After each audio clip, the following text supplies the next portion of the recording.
Hey there, people. Welcome back to Under the Radar Real Estate. I'm your boy Josh, and today we're discussing a groundbreaking lawsuit that's targeting some of the biggest names in the real estate industry in Ontario, including the Toronto Real Estate Board, the Canadian Real Estate Association, and several major brokerages.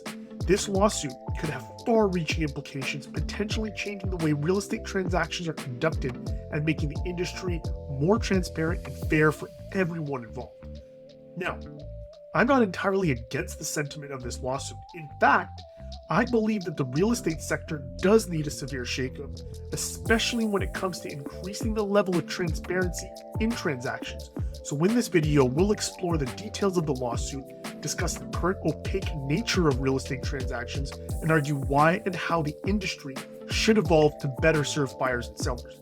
However, before we dive in, if you're new here, don't forget to subscribe and hit the notification bell so you won't miss any of future content.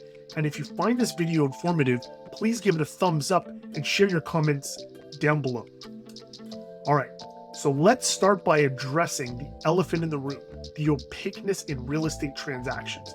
The current system with its closed bids and concealed sold data significantly hamper buyers' ability to make effective offers and negotiate deals.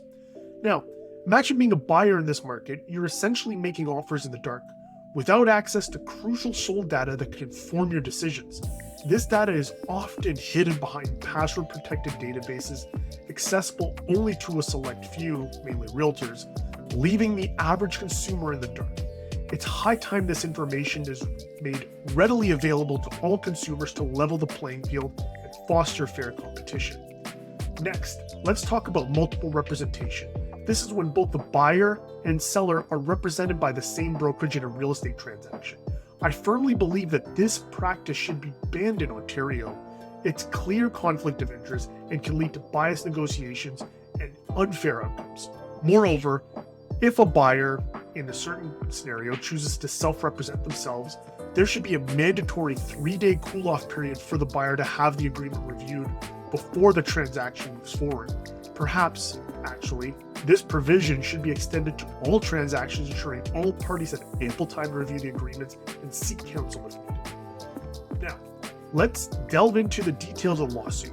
It alleges that prominent real estate agencies entered into an illegal arrangement to inflate buyer brokerage commissions, with TREB and CREA being accused of aiding and abetting the scheme.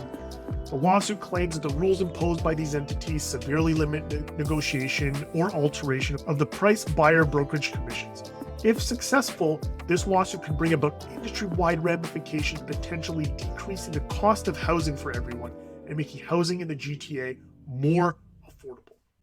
The real estate industry in Ontario is in dire need of reform. The lack of transparency and archaic practices like multiple representation are detrimental to both buyers and sellers. This lawsuit, if successful, could be the catalyst for positive change, bringing about increased transparency, fairness, and affordability in the real estate market. Now, I'm interested to hear your thoughts on this. Do you think the lawsuit will bring about much needed change in the real estate industry? Do you believe there should be more transparency in real estate transactions? Let me know down in the comments below. And thank you so much for watching. If you found this video informative and would like to see more content like this, please like, share, subscribe to the channel. Once again, I'm Josh. Peace out.